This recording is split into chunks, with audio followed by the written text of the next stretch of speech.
Iqra 1, Muka Surat 30.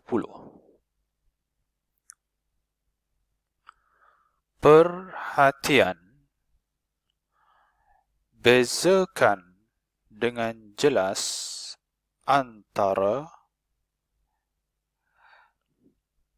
a,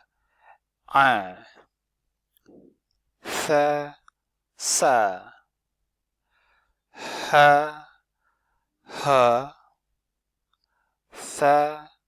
sha, za, sha, za, so,